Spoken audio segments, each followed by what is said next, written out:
नमस्कार बंधुरा आज के आमी हाफ कप सुजी दिए एक नास्ता रेसिपि तैरी करब।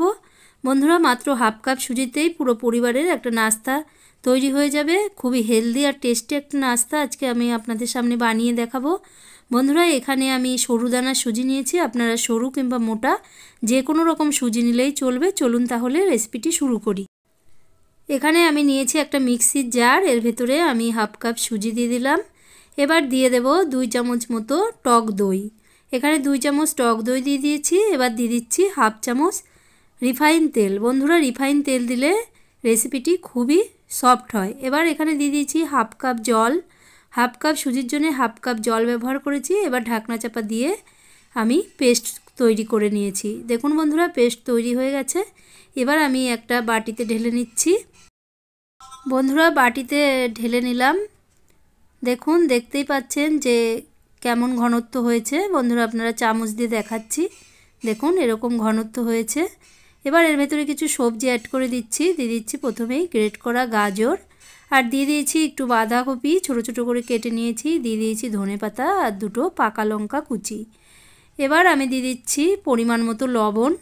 লবণটা দিয়ে সব কিছু ভালো করে একটু মিশিয়ে নেব।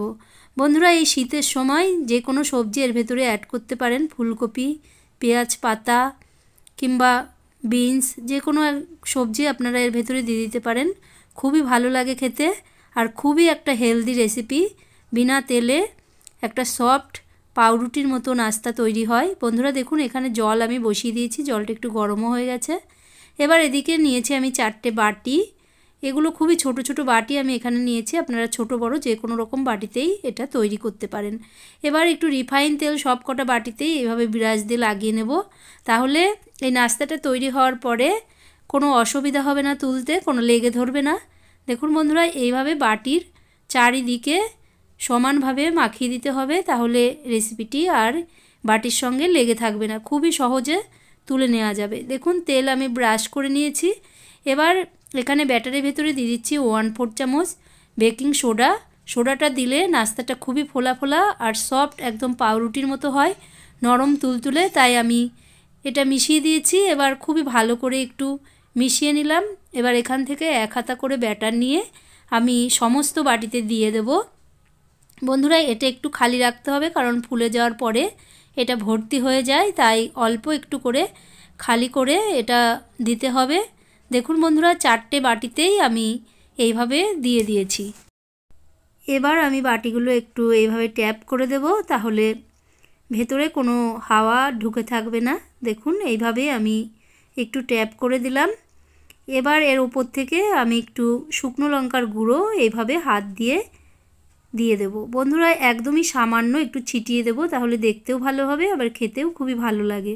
দেখুন সবকটা বাটিতেই আমি অল্প অল্প করে লঙ্কার গুঁড়ো এভাবে দিয়ে দিয়েছি। আপনাদের ইচ্ছে হলে দিতেও পারেন আবার নাও পারেন। এদিকে জলটা দেখুন একদম গরম হয়ে গেছে। এর ভেতরে একটা স্ট্যান্ড বসিয়ে দিলাম। এবার দিয়ে দিলাম একটা ঝাঁঝরি। এবার এর উপরে আমি বাটিগুলো বসিয়ে দিচ্ছি। বন্ধুরা এইভাবে সবকটা বাটি আমি একে একে বসিয়ে দেব।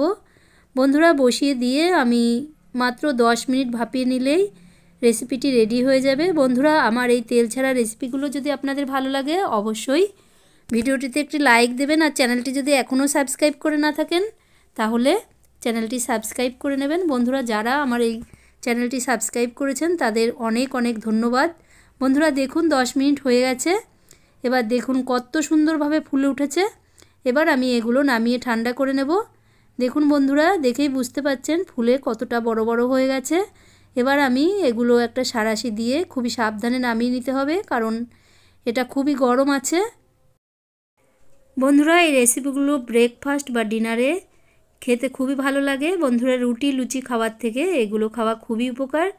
বন্ধুরা দেখুন এইভাবেই আমি সবকটা তৈরি করে নিয়েছি, নামিয়ে নিয়েছি। এবার এটা ঠান্ডা করে নেব। ঠান্ডা করে নিয়ে আপনাদেরকে দেখাচ্ছি যে কেমন হয়েছে। বন্ধুরা দেখুন এটা ঠান্ডা হয়ে গেছে। এবার আমি এটা তুলে নেব। বন্ধুরা এটা খুবই সহজে উঠে আসবে, কারণ এতে আমি প্রথমেই তেল ব্রাশ করে নিয়েছিলাম। দেখুন বন্ধুরা নিজে থেকেই ছেড়ে এসছে, কিন্তু এই কর্নারগুলো একটু ছাড়িয়ে নিলাম। এবার দেখুন একটু ট্যাপ করলেই উঠে আসলো। দেখুন কত সুন্দর হয়েছে, একটা সফট জালিদার নাস্তা। বন্ধুরা এটা খেতে খুবই ভালো লাগে। একবার হলেও আপনারা বাড়িতে ট্রাই করুন। দেখুন একটা তুলে নিয়েছি, এবার আর একটাও তুলে আপনাদেরকে দেখাচ্ছি। বন্ধুরা খুবই সহজে উঠে আসবে, এগুলো তৈরি করার একদমই ঝামেলা নেই। বন্ধুরা খুবই ইজি একটা রেসিপি, আপনারা একবার হলেও বাড়িতে ট্রাই করে দেখবেন। বন্ধুরা দেখুন এটাও তুলে নিয়েছি, এবার সব কটাই আমি একইভাবে তুলে নিচ্ছি। বন্ধুরা দেখুন সব কটাই আমার রেডি হয়ে গেছে। বন্ধুরা এই রেসিপিটি এইভাবেও খাওয়া যেতে পারে। বন্ধুরা খেতে খুবই ভালো লাগে, কোনো সস বা চাটনির সঙ্গে খান, খুবই ভালো লাগবে। বন্ধুরা দেখুন, দেখেই বুঝতে পারছেন কতটা সফট হয়েছে আর একদম ফোলা ফোলা জালিদার। বন্ধুরা এটা আমি একটু প্রসেস করে নিচ্ছি, একটু তেলে ভেজে নেব, তাহলে খেতে আরোই ভালো হবে। কারণ বাইরেটা একদম ক্রিস্পি হয়ে যাবে আর ভেতরটা তো সফট আছেই। এবার আমি প্যান বসিয়ে দিয়েছি, দিয়ে দিলাম 1 চামচ তেল। তেলটা এইভাবে চারিদিকে ছড়িয়ে দিয়েছি। এবার একে একে এই নাস্তাগুলো দিয়ে দিচ্ছি। বন্ধুরা দেখুন এটা 2 থেকে 3 মিনিট সেকলেই দারুণ একটা রেসিপি তৈরি হয়ে যাবে। দেখুন বন্ধুরা এগুলো সব কটাই দিয়ে দিয়েছি। এবার এইভাবে একটু চেপে চেপে এর ভেতরে ভেজে নিচ্ছি।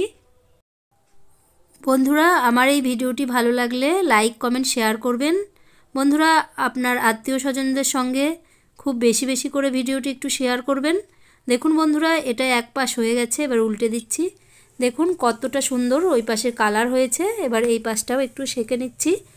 বন্ধুরা দেখুন ওই পাশটা এবার আমি সেঁকে দেখাচ্ছি। দেখুন এটাও হয়ে গেছে। এবার আমি এগুলো তুলে নেব। বন্ধুরা এগুলো তুলে আমি প্লেটে সার্ভ করে দেব। দেখুন বন্ধুরা একে একে করে এগুলো আমি প্লেটে তুলে নিচ্ছি। বন্ধুরা এইগুলো বানিয়ে গরম গরম সার্ভ করলে দারুণ লাগে খেতে। বন্ধুরা দেখুন সবকটাই আমি রেডি করে নিয়েছি। দেখতেই পেলেন যে হাফ কাপ সুজিতে কতগুলো নাস্তা তৈরি হয়েছে। বন্ধুরা একটা খেলেই পেট ভরে যাবে। দেখুন বন্ধুরা এগুলো রেডি হয়ে গেছে, এবার আপনাদের সার্ভ করে দেখাচ্ছি। দেখুন বন্ধুরা সার্ভ করে দিয়েছি। এইভাবে সসের সঙ্গে আপনারা খান, খেয়ে আমাকে কমেন্ট করে জানাবেন যে কেমন হয়েছে রেসিপি। বন্ধুরা তাহলে আজকের মতো এখানেই বিদায় নেব। আজকের ভিডিও এখানেই আমি শেষ করছি। দেখা হচ্ছে অন্য কোনো ভিডিওতে। আজকের মতো বিদায় নিলাম। Thank you.